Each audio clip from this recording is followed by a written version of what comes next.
How long did you work in docks, Jim? When did you go in? Well, in 1960. 1990. Christmas 1990. What was your job? Well, I was a docker, you know, which consists of all the jobs in the docks, on the ship and on the quay.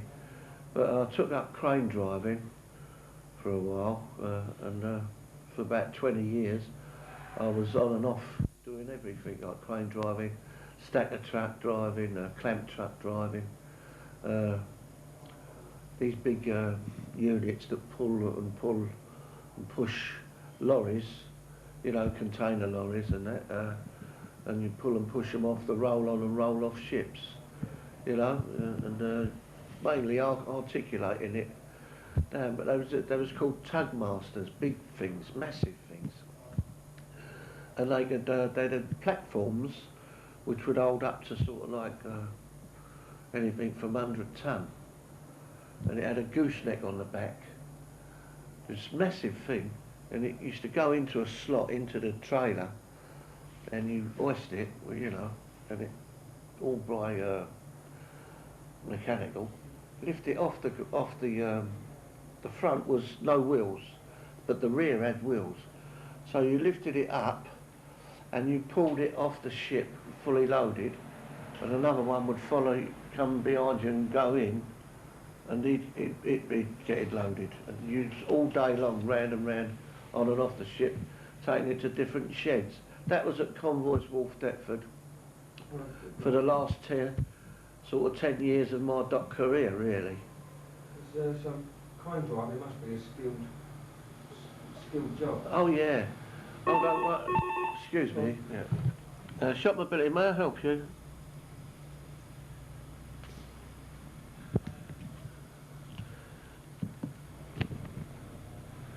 Oh, don't worry. That's all right. That's all right, Mrs. McIntyre. It's still booked. Don't worry about it. Okay. Bye-bye. Bye. Yeah. Crane driving. Crane driving, yeah. And you do become quite skilled, like, because use is, you know, you get used to it, I think, and you know how to do it. But I'll tell you a story about that. After 1990, when they, under Thatcher, who put us out, all the trade unions, as we know now, she made a campaign against all trade unionists, and any force against the government she got rid of. And the dockers was part of it, the same as the miners and the printers, and you name it, she got rid of them. And it turns out that when I went to a building site for a job, and being as a crane driver, because them cranes, what they drive on the building sites, that would have been a job for me to go into. And they did need drivers. It was advertised. And I went to a company, and they turned around and they said, "Show us your driving licence," which I thought was the best in the country, which was the Port of London Authority, which was government. And I showed them my licence. They said, "Oh no, that's a grandfather's licence. That's been handed down." And so I said, "It couldn't have been handed down. I've had medicals and you know, training and everything." So they said, no, we don't accept them. What in actual fact government done was bring a new system out of having tests for mechanical aids, such as crane driving, clamp driving, even stacker truck driving, which was skillful, but it was only like a driving job, like nothing. And our licences didn't apply. I had stacker truck driver's licences and everything. They didn't apply. Tugmaster drivers, that's articulated lorries, in other words, as good as an HGV. All null void, all scrubbed, and that's a fact. You know, and so the skills you left the docks with just didn't count? Did not count at all, not for 1 minute. Excuse me, what did you want? Basically, we got stabbed in the back twice, you know, I led a party of 9 to try and keep in the docks. I went and see the employer at the Convoys Wharf, Deptford, and I was virtually told that I wouldn't last a week. So I obviously asked why, and they said, well, we're going to change all the rules anyway. Your 8-hour day will start when we tell you. So the ship could come in during the middle of the night, and that would be the start of your 8 hours. And you wasn't going to finish when that finished. You was going to finish when the ship finished and when they told you. You had to compulsory work around. We did work round the clock a lot of times, but it was paid for. So you go and work for what you're paid for. And it was as simple as that. But all the things you fought for. Well, everything we fought for went out the window. And I can tell you that we was promised categorically that we would never ever be put on a pool system, which was what, when I first went in the dock, was a pool system. But we didn't mind, we was young enough to go out and get work and do the job. But they changed the rules and they made everybody employed by giving, employers took the labour off the pool and employed so many men. So they distributed all the labour amongst themselves. And it said, the rules was then, every man will be gainfully employed, whether he pushes a broom, drives a crane or whatever, but every man will be employed. Which was their want, what they want, excuse me. Shop mobility, may I help you?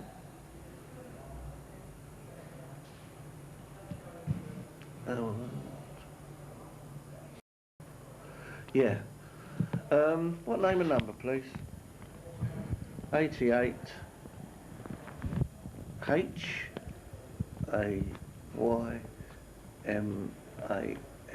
Yeah, and 11:30. Okay, that's booked. Thank you, bye. Bye. Yeah, so we lost, well, they took everything away as trade unions sort of like help the situation for working people. Now you get jobs for tuppence halfpenny a day. Like, you know, you're not getting no money, but you're lucky to be employed. And that's the way they've got you. There's no security in anything, and that's the way it is. Was you happy working in the docks? It was the happiest days of my life. Unbelievable. Because it was a way of life. My father has been one, my father's father, throughout history, on both sides. My wife's family and my family had all been dockers. And goes back from the days of the potato famine in Ireland, when the Irish migrants come over and settled either side of the River Thames, and they worked the docks and then built the roads, as we know, and everything else. So my family happened to be one of the families who worked the docks, and we was given a charter for the war years, because the docks was considered the bullseye on a bullseye, a dartboard. In as much as Hitler used to drop his bombs there. Obviously other cities and everywhere else, but London was the main target. And so there was a bit of a trouble, and it was ironed out by giving the dockers a charter, which was an Act of Parliament, and we had that as protection, a job security, in other words, job for life. But if you caused a misdemeanour or you done anything wrong, stealing or anything, you lost your job, but it was a suspension for so many months or a year, whatever the sentence was. And you mustn't work in between that time, because you forfeit your job if you do. Of London, people remember all these things, but it was only the docker and the stevedore that cleared London of the bodies and took them to Blackheath and dropped them in a big pit there and buried them. They used dockers as a regiment of soldiers type of thing. And that's one of the reasons why a lot of them wasn't called up for the army. They done their stint in the docks and things like that, you know. But why do you think you were so active in the docks? Well, it was basically, you called a spade, you was as open as a book, and people knew you for what you are, and you knew them for what they was, whether it was good, bad or whatever. You knew each other, and basically it was all families, and families was brought up together in the East End and South London and all over, and them families were dock families, if you know what I mean. So you become a closer unit, in other words, and that was a bit harder to crack than the most of you know, opposition to government. Hence you had these problems of disagreement, agreeing with the government and that, you know. How close was you to the men you worked with? Very close, I thought. So close, it was a bit too close at times, you know. I mean, when I first went in, I went down the Royal Albert Docks, you know, my father worked there. And I went to the Royal Albert Docks, and my brother was already there, and my uncles and my cousins and all that was already in the docks. So we was known. So, and there was a certain amount of not what you know, who you know. So if someone knew I was Teddy Smith's boy, they'd say, oh, it's young Smithy then. Because it was toe the line then, you stood on the call. Nobody moved off that call until you was picked out. And you had a book. Your book was, it had all your proving. It had sheets for every day, a sheet of paper, something like this. And it was the same type of book, only this is a different kind of book. But on your sheet, if you went down there, you'd be like this on the call. And they'd pick you out and you'd give him your book. And then you was employed for the day or for the week or for the fortnight. Continuity rule come in, you was continued on the job. If you picked a ship up, you could be on it a month in the Royals because of the big ships. And so you had that sort of going for you, that you knew you was at work for 2 weeks. Obviously you couldn't work in the rain because the ship would blow the cargo, you know, would expand. And I've had experience of seeing what water can do to the cargo of a ship, blow the sides, force the ship out and split the sides of the ship. Oh well, it was like grain, this stuff, and it got wet apparently, and it was bang, it blew, and there's all kinds of different cargoes that was perishable, and some of them you had to have a Kango hammer to get the sugar out at times. You know, it went rock hard down the bottoms and all that, and you got all the syrup and all this type of thing. And you'd carry cement all day long, red hot, straight from the kilns. It'd come down by a barge, and you'd have 4 men in the barge loading the nets, and it'd come down the ship's hull, and you'd be running it in from here, say 100 yards away, you know, and you'd stack it up all day long, for weeks on end, for 2 weeks on end, cement, you know, it used to be like that. But of course they modernised everything, and a lot of that went out the window, you know, in other words. Did you socialise with other dockers from outside work? Yeah, all the time. I mean, that was your life. Used to get myself in trouble over it and all, like indoors, you know. You wouldn't go home, you'd be having a birthday party or something, and you'd wind up, you'd have a few over the top, and you was in bother indoors then, you know, that's the way things was. Tell me your feelings about when you knew the docks was closing. Well, devastation, you know, just absolutely like someone pulling the heart out of you, because it was a way of life. I remember when I first went in, 1960, as like a kid, And I remember walking across the Victoria Dock Bridge there, like the railway bridge, which runs from Victoria Dock out to Custom House Station, alongside Custom House Station. It's still there today.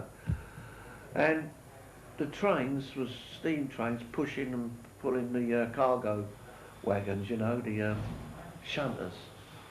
And I said, look at that, and it was still dark in the morning because we hadn't picked the job up yet, you know.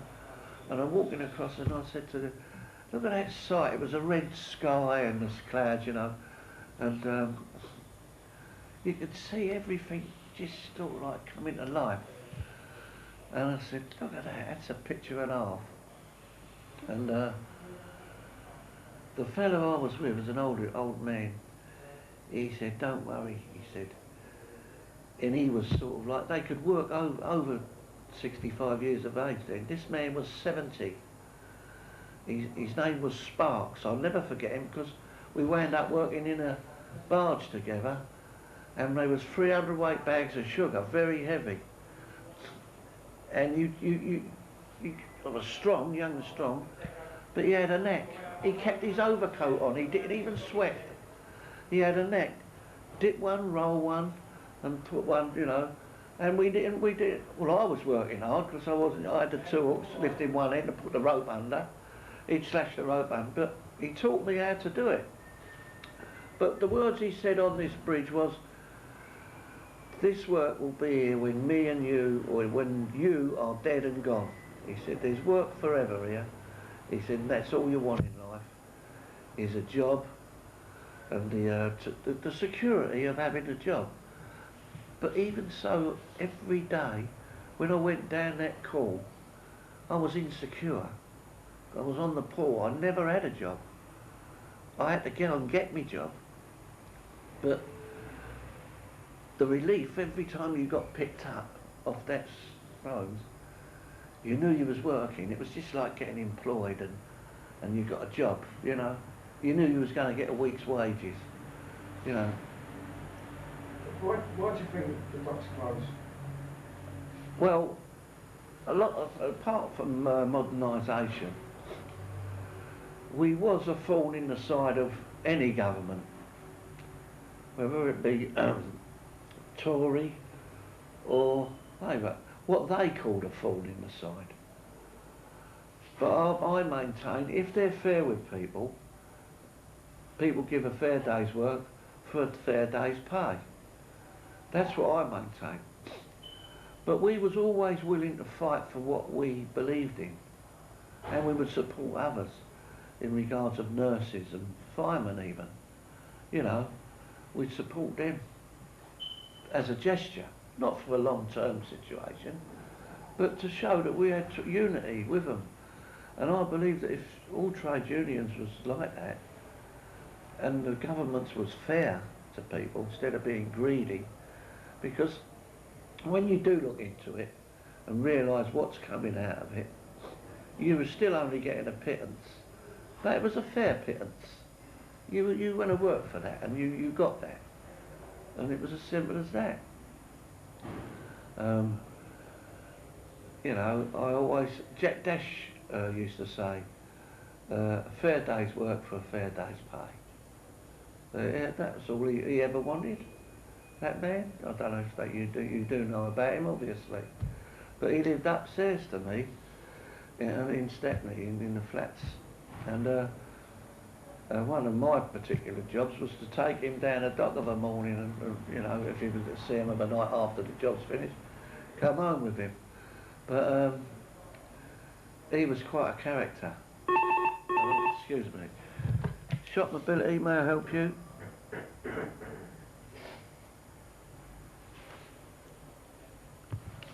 Wednesday. Yeah, what name and number, please? Yeah.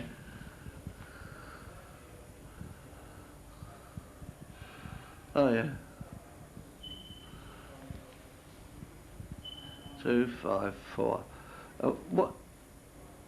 Ellie, that's what I've put down. What time roughly? 11 o'clock. Okay, no problem at all. That's booked. Thank you. Bye-bye. Bye. Sorry about that. Yeah, so I reckon the docks closed down partly through modernisation, but partly because they did really want to sort of change the labour force. The labour force, as I said, become so commune and so sort of strong that it was considered as a fault in the side of any government. Unfortunately, but, we always thought we was right 90% of the time. When I first went down the docks, there was 9,000 men working in one dock, the Royal Group of Docks. And if 9,000 men at an instant can go bang like and blow up, there's something wrong, isn't there? And a lot of it was created purposely. You know, you used to worry about certain times of the year, April, when the tax situation came. It was always dodgy then. You couldn't get a job. You go down there was no work. There was all because of tax reasons and things like that. You know, the shipping companies are the hardest people in the world to deal with. Anybody who's had experience dealing with shipping companies will find throughout history they've always been hard as nails to get a penny out of. It's a fact. It's still like it today.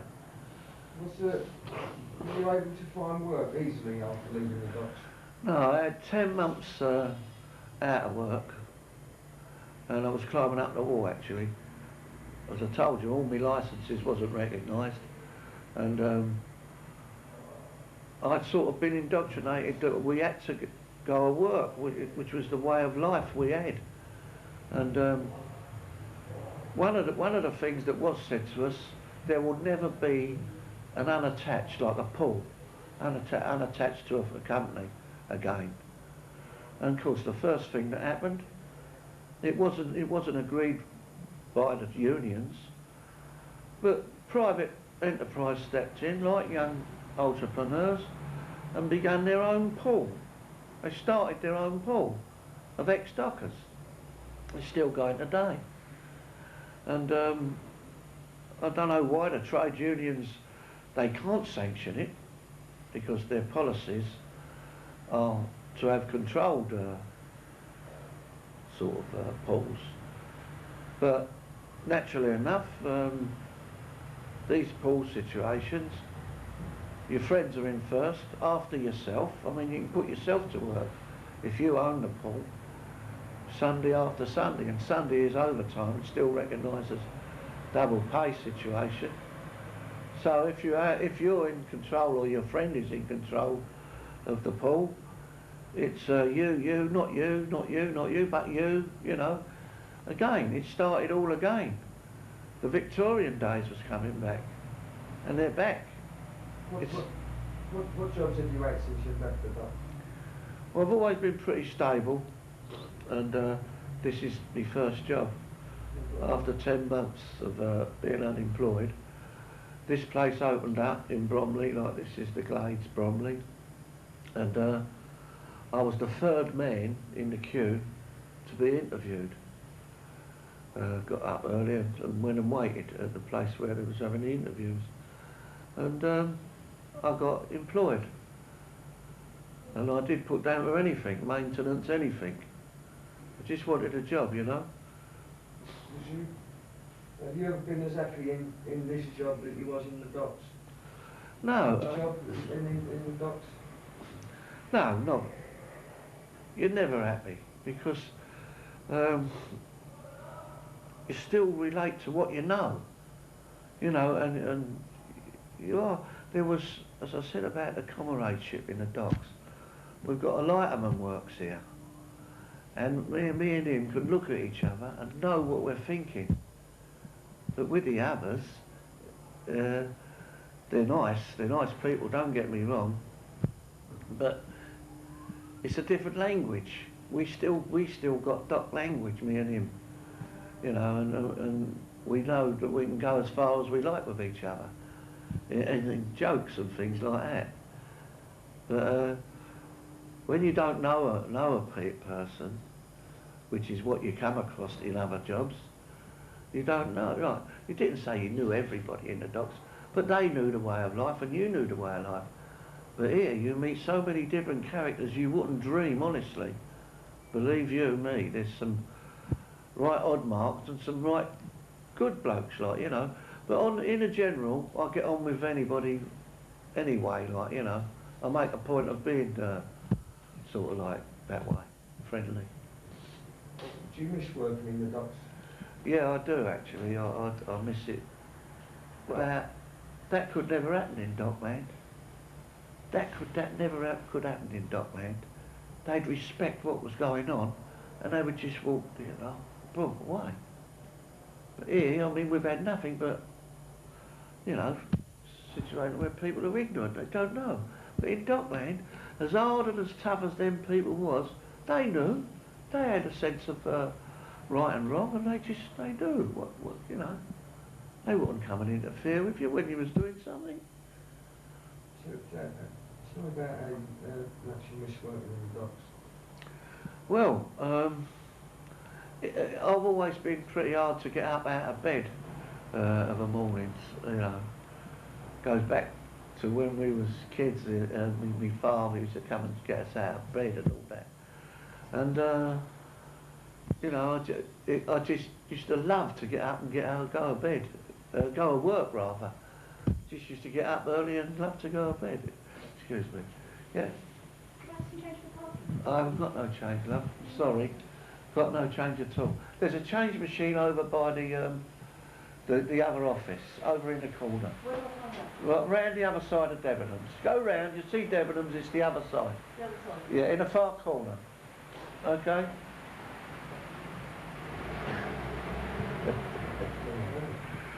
Yeah. Yeah, I miss working in the docks. Apart from the money was better, 90% of the time. Shut my belly, may I help you? No, yeah, okay. Okay, Pat. Thank you, bye. That's the supervisor, it's no problem. Yeah, I used to love to get up and go to work of a morning. Down it, I mean, as I said about the friendliness, I could be on the call, waiting for the call to start, 7:45 sharp every morning. And someone would go, "Hello, Smithy, how you going?" And I'd go, "What's that like?" But that was it, you know. That was how close we was, friends, and everybody was laughing, and the little sayings would come out. There's out about, you know. Someone would pretend he would come from up north. He'd say, "I've come down here for a job. There's out about though," and all that, things like that.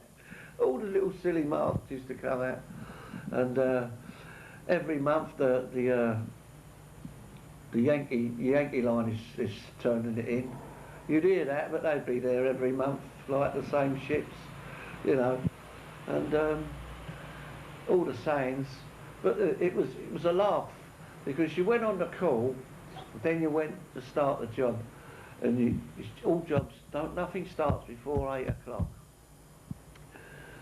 And you wouldn't touch a chock or a sheet or a hatch before 8 o'clock. Right on 8 o'clock, zoom, it was alive, it became alive.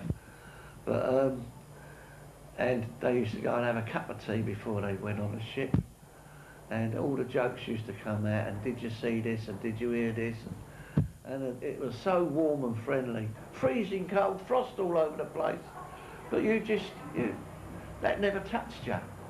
Nobody was cold, they was all sort of laughing and joking.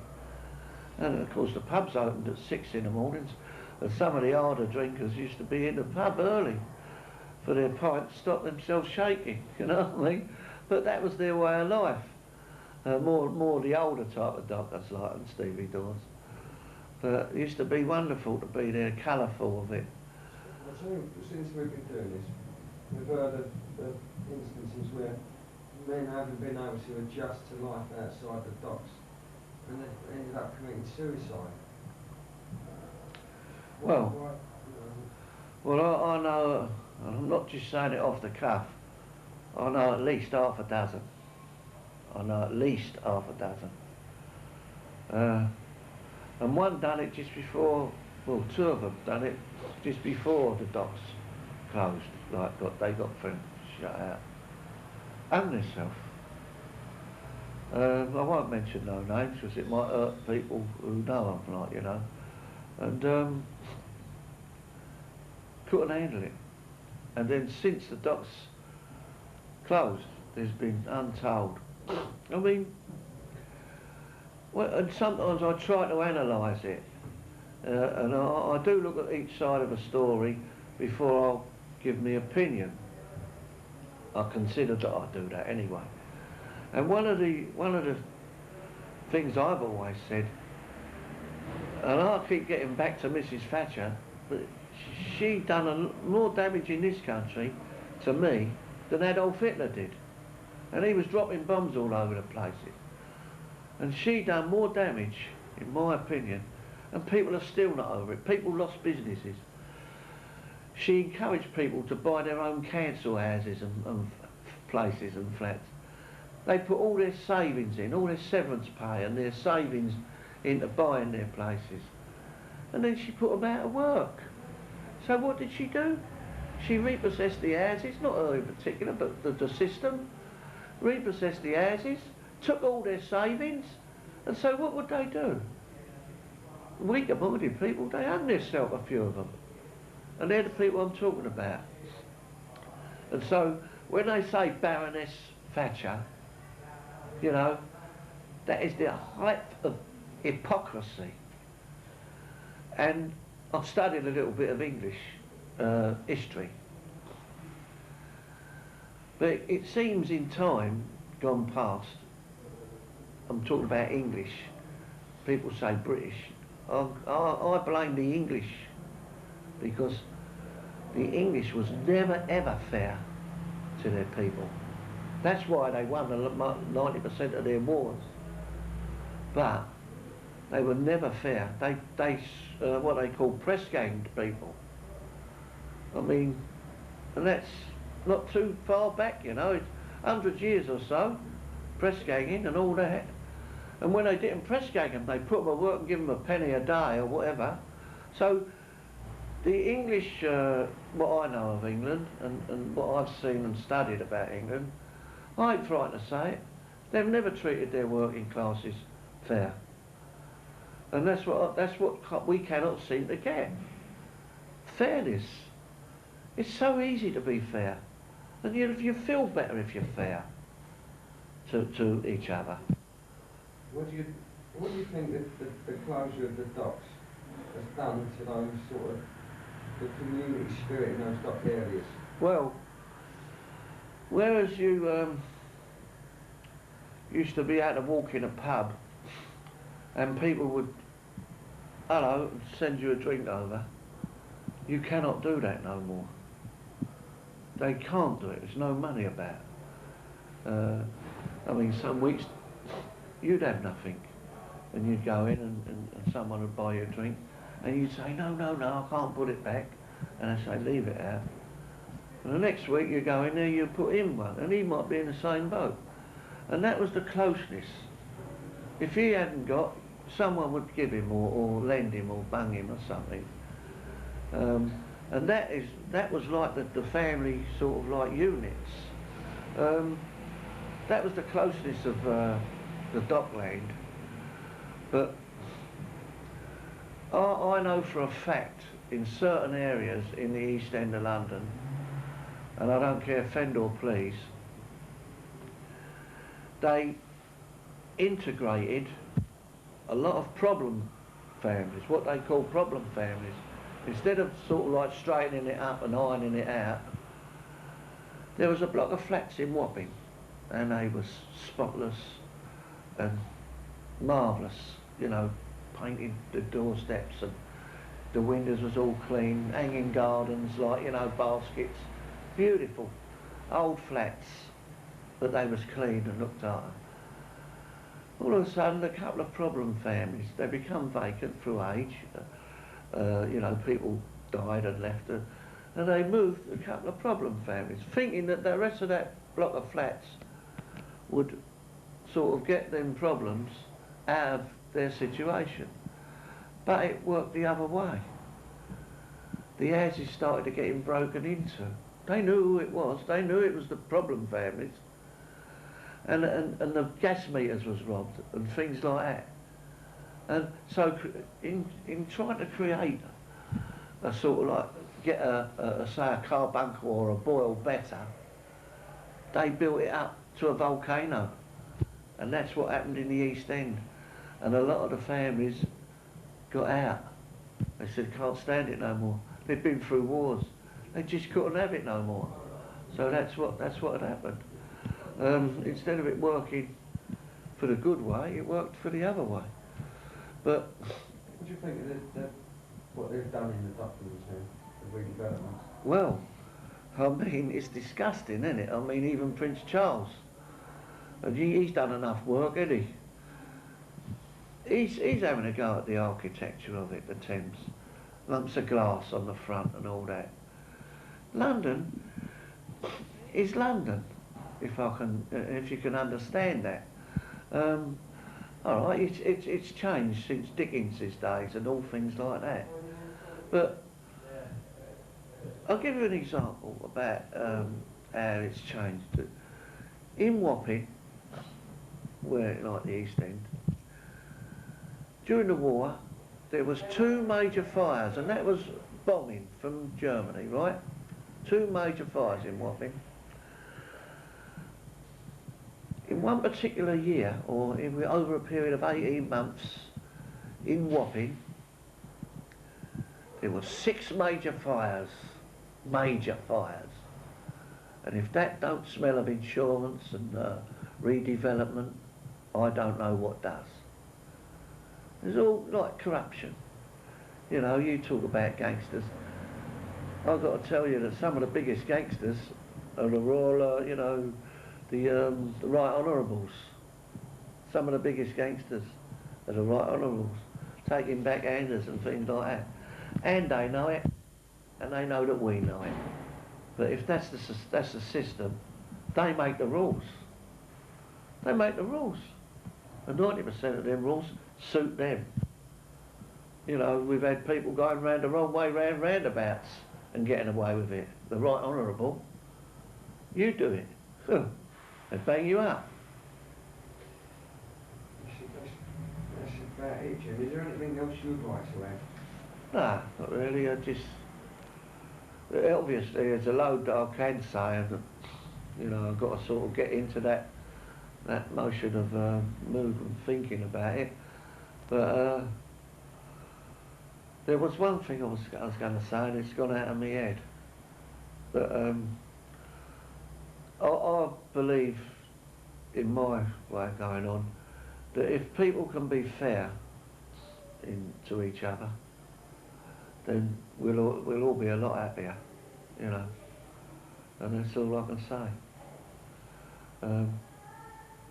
Give the working people a chance, because they don't have to worry about money, the others, like the millionaires. Although they seem to worry about money more than a working man does. All a working man wants is to sort of like get a crust and be happy, go out and have a pint, and that's it. A nice holiday, and that's it. That's great, Jim. That's all right. Right.